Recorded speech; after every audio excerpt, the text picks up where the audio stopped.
স্বাধীন বাংলাদেশ এবং পরাধীন বাংলাদেশের ইতিহাসের সবচাইতে বড় গণহত্যার ঘটনার পরাধীন বাংলার ইতিহাসের সবচাইতে বড় গণহত্যা কেন বললাম ওইখানে আসতেছি ব্যাখ্যায়। সবচেয়ে বড় গণহত্যার যে ঘটনা, সেই ঘটনার পর যখন ইন্টারনেট ব্ল্যাকআউট করা হয় বা সেই ঘটনাকে ধামাচাপা দেওয়ার জন্য সরকার যখন এই কাজটা করে, তো তারপর কি হচ্ছে সেখানে অবশ্যই আমরা সবাই অপেক্ষা করতেছিলাম জানার জন্য। এখন ইন্টারনেট ফিরে আসছে, এখন আমরা জানতে পারতেছি, সকল ছবি ভিডিও দেখতে পাচ্ছি এবং যেটা পাচ্ছি, যেটা জানতে পারতেছি আমরা, এটা hard to believe, hard to watch. এই লেভেলের অসভ্যতা, এই লেভেলের পাশবিকতা, এই লেভেলের পৈশাচিকতা, এটা কল্পনাতীত। এই লেভেল আমি কল্পনা করতে পারি নাই। আমি personally I was expecting this, I was waiting for this. আমি যখন আসছি ইন্টারনেট ফিরে আমি বলছি ওকে ফাইন, অনেকে বলতেছে হাজার হাজার মানুষ মেরে ফেলতেছে, বেশি এগুলো তো সবসময় গুজববাজ যেগুলো বলে বেড়ায় বা যারা পলিটিক্যাল দল কানা বলতে থাকে, ওটা সমস্যা না। কিন্তু হচ্ছে যে তাই বলে এইভাবে করে মানুষ মারতে থাকবে, এটা কল্পনাতীত ছিল।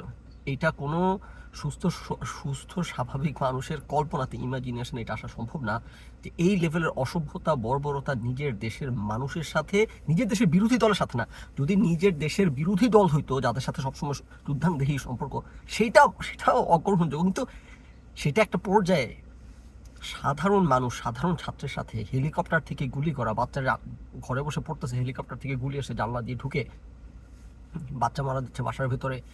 আমাকে একজন মেসেজ করলো, উনি উনি আজিমপুরে থাকে, উনি বললো যে এরকম বাসার ছাদে মগজ পড়ে আছে, বাসার ছাদে হেলিকপ্টার থেকে গুলি করছে, সেই গুলি মাথায় লেগে ছাদে মগজ পড়ে আছে।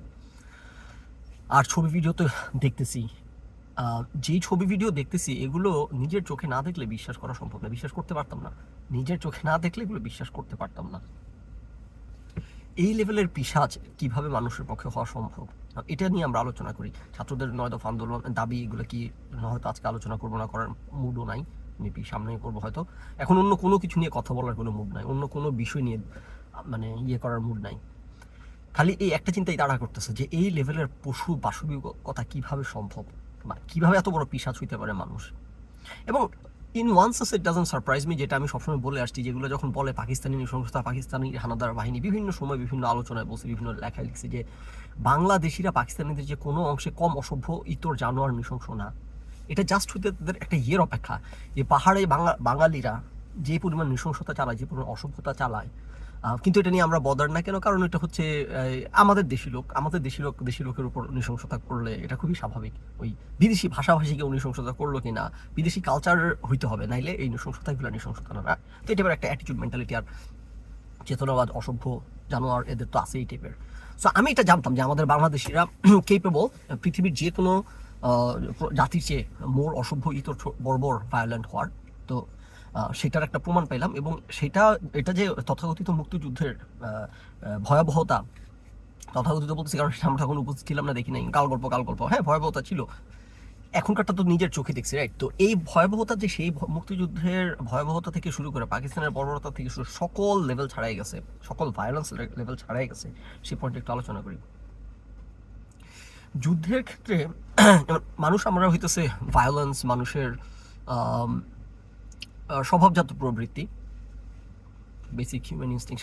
সারা জীবন ভর আমরা ভায়োলেন্স করে পৃথিবীতে এই পর্যন্ত আসছি, রাইট? এটা আমাদের ডিএনএর মধ্যে আছে। তো যেমন ধরেন এভলিউশনারি প্রসেস কি বলে, আমাদের ডিএনএতে মেমোরি থাকে, আমাদের সেল মেমোরি থাকে, রাইট?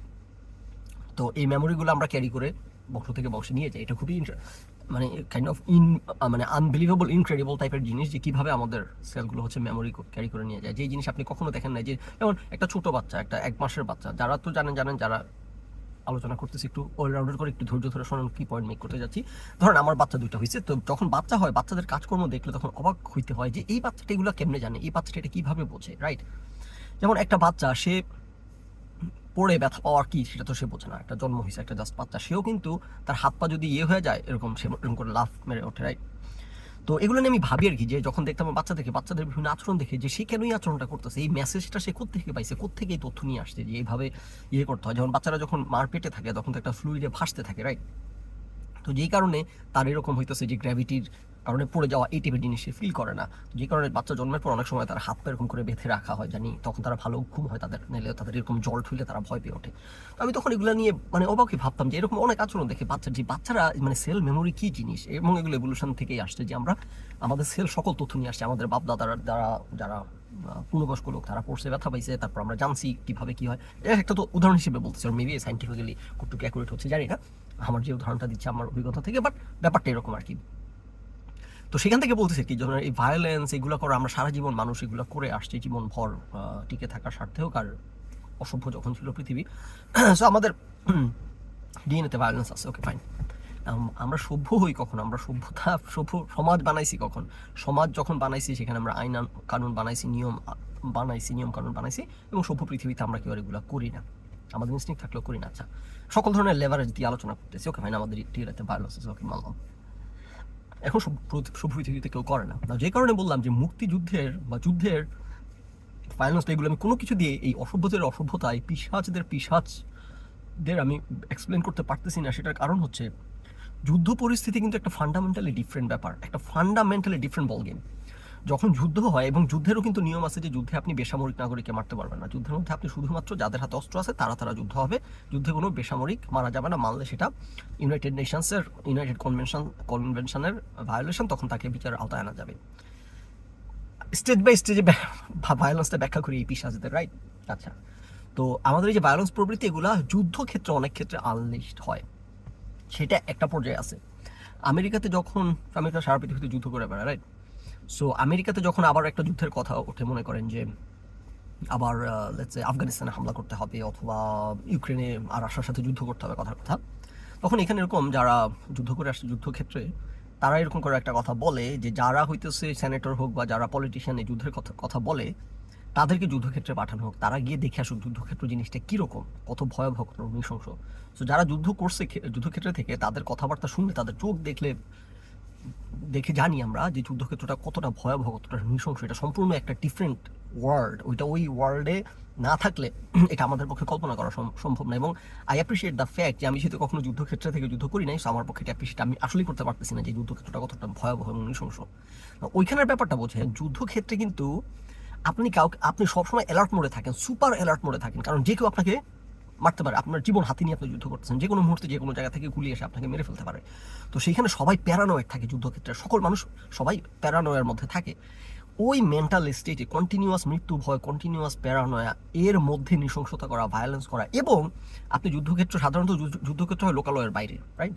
যে কারণে যেগুলো কথা বলা হয়, যেমন ইসরায়েল প্যালেস্টাইন যুদ্ধ নিয়ে শুনবেন যে হিউম্যান শিল্ড হিসেবে ব্যবহার করা হয় মানুষদেরকে, প্যালেস্টাইন নাগরিকদেরকে, যেটা ইসরায়েল অভিযোগ করে থাকে। তো এটার কারণ হচ্ছে আপনি যুদ্ধ হবে শুধুমাত্র যাদের হাতে অস্ত্র আছে তাদের মধ্যে, এর মধ্যে কোনো সাধারণ মানুষ আসতে পারবে না। ইউএসএ যখন ড্রোন অ্যাটাক করে, সেখানে কোলাটেরাল ড্যামেজ হয়, এগুলো আপনারা জানবেন, রাইট? কোলাটেরাল ড্যামেজ মানে হচ্ছে সাধারণ মানুষ মারা পড়া, ক্ষয়ক্ষতি হওয়া, যেটা টার্গেটেড না। তারপর প্রিসিশন অ্যাটাকের কথা বলে যুদ্ধক্ষেত্রে, শুনবেন। প্রিসিশন অ্যাটাক মানে হচ্ছে আপনি যেই টার্গেটে অ্যাটাক করবেন শুধু সেইখানেই আপনার অ্যাটাক হবে, প্রিসাইজ হবে অ্যাটাক, আশেপাশের কোনো ক্যাজুয়ালিটি হইতে পারবে না, কোলাটেরাল ড্যামেজ হইতে পারবে না, রাইট? আমি যে পয়েন্টটা মেক করতে যাচ্ছি এখানে, যে যুদ্ধক্ষেত্রে একেবারে ক্লিয়ার কনফ্লিক্ট হইতেছে অস্ত্র যার হাতে আছে তাদের মধ্যে, এবং একটা প্যারানোর মধ্যে সকল মানুষ থাকে। ইউক্রেনে যখন যুদ্ধ হয়, রাশিয়ার সাথে ইউক্রেনের যুদ্ধটা যখন বাধে, তখন এরকম একটা ইয়েতে দেখতেছিলাম আর কি, যে যারা যুদ্ধক্ষেত্রে ডিপ্লয়েড আছে এদের সাক্ষাৎকার নিতে গেছে বিবিসি ওর সামন, তখন তাদের কথা শুনতেছিলাম এরকম।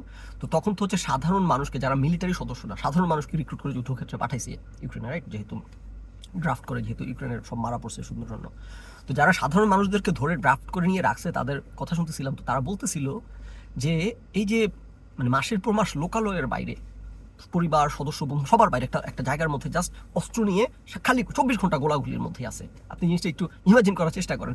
তো তারা বলতেছিল যে তারা এটা মানসিক এটা নিতে পারতেছিল না, তারা এরকম হঠাৎ করে এই পৃথিবীতে এসে পড়ে। আমি যেটা বলতেছি যে অনেক রকম ভায়োলেন্স যুদ্ধক্ষেত্রে অনেকভাবে হয়। আপনি শুধু ইয়েতে চিন্তা করেন, আপনি মনে করেন ইসরায়েল প্যালেস্তাইনের ঘটনা চিন্তা করেন, যখন ইসরায়েলের এরা প্যালেস্তাইনের এদেরকে গুলি করে মারে, তখনও কিন্তু তাদেরকে একটা এক্সকিউজ দিতে হয় যে আমরা আমার জীবনের হুমকির মুখে মারছি, এখানে হিউম্যান শিল্ড ব্যবহার করতেছিল, এখানে হামাস লুকাইছিল, একটা এক্সকিউজ দিতে হয়, এবং একটা ভিন্ন ভাষাভাষী লোককে মারতেছে এবং তাদেরকে এই নৃশংসতা করতেছে, তাদের সাথে ভিন্ন কালচার, ভিন্ন ভাষাভাষী, ঐতিহাসিক শত্রুতা, নানান কিছু দিয়ে আপনি কোনো কিছু এগুলা অ্যাকসেপ্টেবল করে না, কোনো কিছুর কারণে এগুলো গ্রহণযোগ্য হয় না নৃশংসতা, বাট আপনি লাইক ফ্যাক্টরগুলো দেখতে পাচ্ছেন এখানে। এত কিছু বলে আসলাম যে আমাদের এইখানে এই পর্যায়ে নৃশংসতা হওয়ার কি ফ্যাক্টর আছে? পুলিশ সন্ত্রাসীরা, ছাত্রলীগের সন্ত্রাসীরা, পুলিশ, র্যাব, সেনাবাহিনী যখন মানুষের উপর গুলি চালাচ্ছিল, আপনি বুঝেন জিনিসটা, এটা সিম্পলি যে বলো না পাখি গুলি করে মারা, এর চেয়ে বেটার অ্যানালজি হয় না। কারণ ছাত্ররা ছিল নিরস্ত্র, এবং যারা পুলিশ তারা কোনো প্যারানয়ের কিছু নাই, তাদের জীবনের ভয়ের কিছু নাই। এমন না যে লাইক যুদ্ধক্ষেত্রে যেটা বললাম, তাদের কোনো প্যারানয় নাই, তাদের কোনো জীবনের ভয় নাই, তাদের এমন না ভিন্ন ভাষাভাষী, তাদের এমন না কোনো হিস্টোরিক শত্রুতা, এইখানে কোনো এলিমেন্ট নাই। মানুষ যখন ভায়োলেন্ট হয়, মানুষ যখন পিশাচের মতো আচরণ করে, বর্বর হয়, যুদ্ধক্ষেত্রে হোক, যেগুলো এখন আলোচনা করলাম, যেসব ক্ষেত্রে মানুষ ভায়োলেন্ট হয়, সর্বোচ্চ সর্বোচ্চ ভায়োলেন্স মানুষের, সেটাও আপনি কোনো না কোনো একটা এলিমেন্ট দ্বারা ব্যাখ্যা করতে পারবেন। আপনি একটা স্বাধীন দেশে নিজের ভাষাভাষী নিরস্ত্র মানুষের উপর যারা কোনো থ্রেট পোজ করতেছে না, শুধুমাত্র নিজেদের ক্ষমতা ধরে রাখার জন্য, নিজেদের গদি টিকিয়ে রাখার জন্য, এবং যারা এই ভায়োলেন্স অংশ নিচ্ছে তাদের সবার সেলফ ইন্টারেস্ট আছে। কারণ এই সরকার পতন হলে এগুলার চুরি, বাটপাড়ি, খুন, গুম এগুলা করতে পারবে না, চাঁদাবাজি বন্ধ হয়ে যাবে, এবং তাদেরকে এত 15 বছর ধরে যা করছে এর জবাবদিহির আওতায় আনতে হবে। শুধুমাত্র এই পেটি সেলফ ইন্টারেস্টের কারণে এইভাবে পাখির মতো নিরস্ত্র মানুষকে মারলো। কোনো ধরনের সেলফ ডিফেন্স না, কোনো ধরনের প্যারানো না, কিচ্ছু না। এবং আমরা যে ভিডিওগুলো বললাম, যে দেখলাম, আমি শিওর আপনারা অনেকে দেখতেছেন, এগুলো অবিশ্বাস্য। একটা ছেলে গুলি হয়তো পায়েটায় লাগছে, আর একটা খোঁড়াইতেছে, আর একটা ছেলে তাকে ধরে টেনে নিয়ে যাচ্ছে। আমি জানি না আপনার ভিডিওটা দেখছেন কিনা, আমি ফেসবুকে শেয়ার করছি। আরেকটা ছেলে তাকে ধরে টেনে নিয়ে যাচ্ছে, অনেকগুলো পুলিশ, এর মধ্যে একটা পুলিশ এসে বলতেছে তাকে যাইতে, তাড়াতাড়ি তাড়াতাড়ি এখান থেকে যা। তো ছেলেটা তো পঙ্গু, আর একটা ছেলে টানতেছে, কত তাড়াতাড়ি যাওয়া যায়, সে সর্বোচ্চ তাড়াতাড়ি যাওয়ার চেষ্টা করতেছে। প্রথমে হাত দিয়ে আমার ইশারা করে বললো, যা বুঝলাম আর কি দূর থেকে দেখে, যে যা এখান থেকে বের হ তাড়াতাড়ি। দেরি হইতেছে যাইতে, ঠাস ঠাস করে গুলি করে মেরে ফেললো, বুকের মধ্যে গুলি করলো, ঠাস ঠাস করে গুলি করে ছেলেটা ওখানে নিস্তেজ হয়ে মরে গেল। ফুটপাথ দিয়ে হেঁটে যাইতেছে, আমি দেখলাম আর একটা ভিডিওতে, এরকম পুলিশ রাস্তার এই পাশে রাস্তা একটা লেন, এই পাশে আরেকটা লেন, মানে 2 ওয়ে রোড আর কি, মাঝখানে রোড ডিভাইডার। পুলিশগুলো এই পাশে হইতেছে যারা ছাত্রদের সাথে ঠোকাঠুকি চলতেছে, রাস্তার ওই পাশে ফুটপাথ ধরে একটা সাধারণ মানুষ হেঁটে যাচ্ছে। সে লাইক কোনো ইয়ের মতো নাই, সে তার মতো করে হেঁটে যেতেছে, সে তার মতো লাইক তাকাচ্ছেও না, সে তার মতো হেঁটে যেতেছে। পুলিশটা এমন করে উপর দিয়ে বন্দুকটা ধরে ঠাস করে তাকে গুলি করলো, পরে মরে গেল লোকটা, অকারণে, বিনা কারণে। এবং আমি যতগুলা ভায়োলেন্স দেখলাম, যতগুলা পুলিশ গুলি করে মারার ভিডিও দেখলাম, এই যে আমরা যে আরেকটা ছেলে আবু সাইদ, সে হাত তুলে দাঁড়াইছিল, ওকে গুলি করে মারলো, আমি একটা সিঙ্গেল ভিডিও দেখি নাই, আমি পার্সোনালি একটা সিঙ্গেল ভিডিও দেখি নাই যেখানে কনফ্রন্টেশন হইতেছে তারপর পুলিশ গুলি করে মারছে, যে পুলিশকে লাঠি দিয়ে পিটাইতেছে তারপর পুলিশ গুলি করে মারলো, অথবা পুলিশকে ছাত্রলীগের মতো কোপাইতেছে তারপর সে জীবন বাঁচানোর জন্য। কোনো ধরনের কনফ্রন্টেশন না, সাধারণ ছাত্র, নিরস্ত্র ছাত্র, এবং যে ছাত্ররা কোনো থ্রেট পোজ করতেছে না, কোনো কনফ্রন্টেশনও যাচ্ছে না, হয়তো দাঁড়ায় আছে, যে হাত উঁচু করে দাঁড়ায় আছে, দেখলাম আরেকজনের পায়ে গুলি লাগছে, তাকে নিয়ে ছাড়া কোনো আছে, এরকম আমি যতগুলা ভিডিও দেখলাম গুলি করে এরকম জাস্ট নিরস্ত্র লোকদেরকে জাস্ট মন খুশি মেরে দিচ্ছে গুলি করে। তো এটা তো আমরা জানি উপর থেকে নির্দেশনা ছিল যে ত্রাস সৃষ্টি করতে হবে, এবং এই ত্রাসের রাজত্ব কায়েম করে তোরা 15 বছর ধরে ক্ষমতায় টিকে আছে, 17 বছর হয়ে গেছে।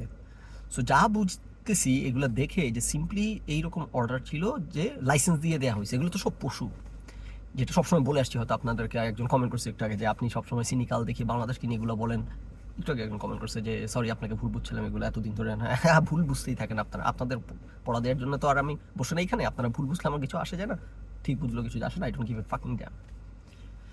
তো তো উপর থেকে এই বর্বরদেরকে সিম্পলি লাইসেন্স দিয়ে দেওয়া হয়েছে যে যা ইচ্ছা করে বেড়াও, কোনো বিচার আওতায় আনা হবে না, কোনো কিছু না, যা ইচ্ছা তাই করে বেড়াও। আচ্ছা, তো বর্বরগুলা পশুরা, আমি আমার কান্ট্রিম্যানকে আমার চেয়ে ভালো কেউ চিনি, সেই কথাটা আমি কত হাজারবার আপনাদেরকে বলছি যে বাঙালি কত খারাপ এটা একটা বিদেশি জানে না, এটা শুধুমাত্র আমরা বাঙালিরা জানি যে এগুলো কত শিরায় শিরায় খারাপ, কত অসভ্য বর্বর পিশাচ হওয়ার এরা সামর্থ্য রাখে, এটা বিদেশি কারোর কোনো পক্ষে কল্পনা করা সম্ভব না, রাইট?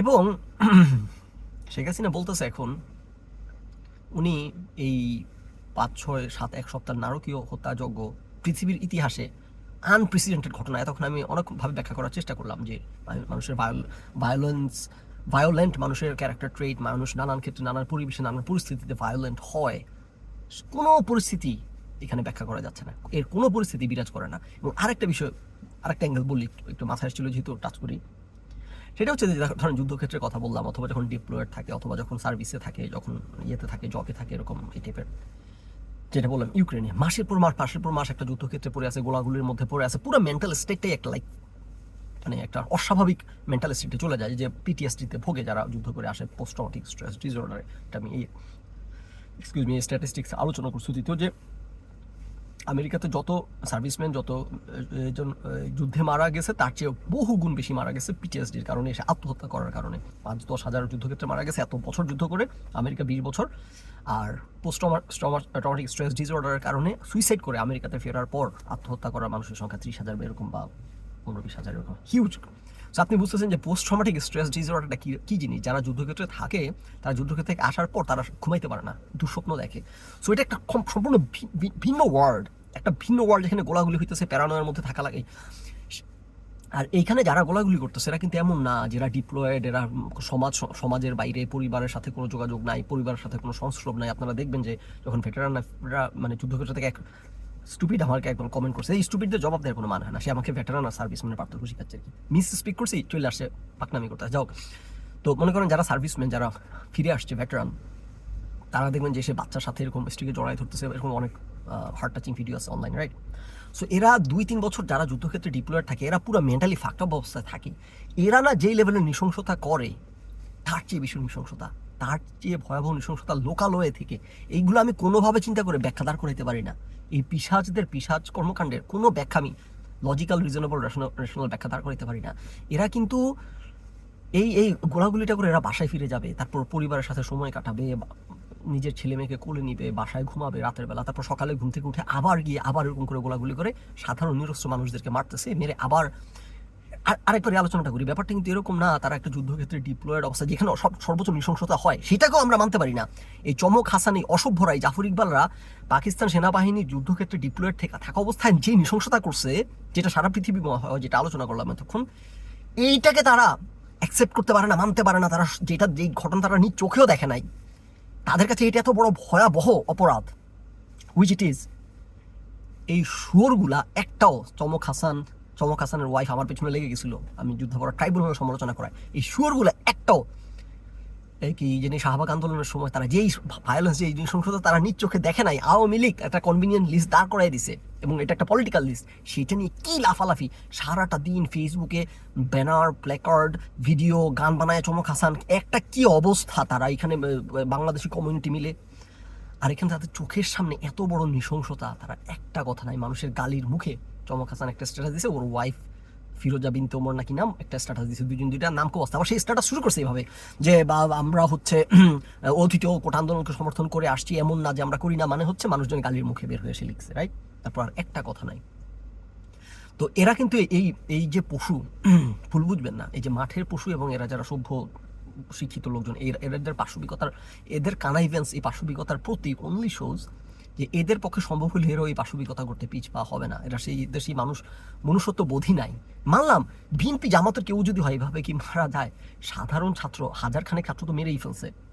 অফিসিয়াল কাউন্ট বলতেছে 300 থেকে 500 মতো, আনঅফিসিয়ালি আমরা জানি, আমাদের অফিসিয়াল কাউন্ট নেই, আমাদের এত চিন্তা করার কেস। আমরা জানতে চাই রিয়েলি কি পরিমাণ মানুষকে মারছে, এবং রিয়েলি কি পরিমাণ মানুষ মারছে এটা আমরা মোটামুটি এখন জানা যাচ্ছে যে এটা হাজার খানেকের কম না কোনো অংশে।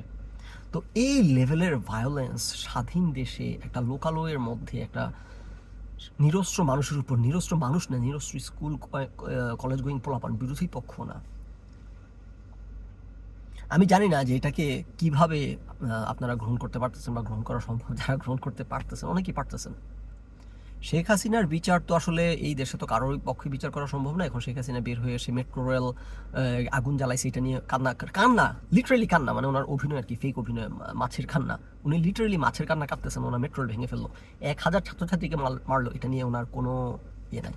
মন্ত্রীরা বের হয়ে এসে বলতেছে যে পুলিশকে যারা মারছে, পুলিশের উপর রাষ্ট্রীয় কি জানি বলে সম্পদ যারা ইয়ে করছে তাদের বিচার হবে। একটাবার এই অমানুষের বাচ্চারা বললো না যে 1000 ছাত্রছাত্রী, নিরস্ত্র ছাত্রছাত্রীর উপর কারা গুলি চালাইছে এটার তদন্ত করা হবে, কারাই ছাত্রগুলোকে মারছে এটার তদন্ত করা হবে। একটাবার এই পিশাচগুলা বললো না। তোরা যদি বিচার নাও তোরা বিচার যদি নাও করস, তোরা একটা তদন্ত, এটা তো একটা ফর্মাল প্রসেস, এটা তো অ্যাটলিস্ট মুখ দিয়েও বলা যায় যে এত বড় নৃশংস হত্যাযোগ্য কে কিভাবে কারা করলো, এটার তদন্ত হবে, এটার কয়টা জাস্টিফাইড। লোক দেখানোর জন্য তো বলা যায়, অসভ্য এর এমন অসভ্য, এরা লোক দেখানোর জন্য মুখ ফুটিয়ে কথাটা বলে না যে একটা তদন্ত হবে। এরা বলে যে মেট্রো রেলে কারা আগুন দিল সেটার তদন্ত হবে, এবং পুলিশকে কারা মারছে এদের তদন্ত হবে, এবং রাষ্ট্রীয় সম্পদ কারা আগুন দিয়ে জ্বালাচ্ছে এদের তদন্ত হবে। কিন্তু 1000 নিরস্ত্র ছাত্রকে কারা মারলো এদের তদন্ত হবে না। তো আমি যখন বলে আসি, ওই যে যেন কমেন্ট করছেন ওই ভাই, যে উনি সবসময়, আমি ভাবতো যে আমি সিনিকাল, আমি বাংলাদেশকে নিয়ে এভাবে কেন কথা বলি, এখন উনি টের পাইছেন উনি যে না আমি ঠিক ছিলাম, রাইট?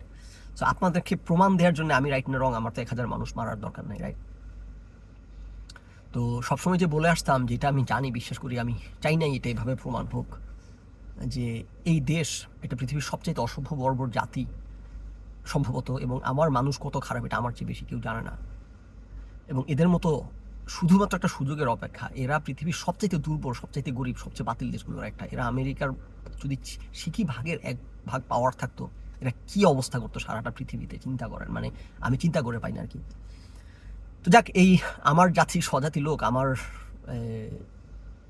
কান্ট্রিম্যান, এরা, এদের বটম কতটুকু, এরা কি করার সামর্থ্য রাখে, সেটার প্রমাণ পেলাম আর কি, কিন্তু এই প্রমাণটা পাইতে চাইনি।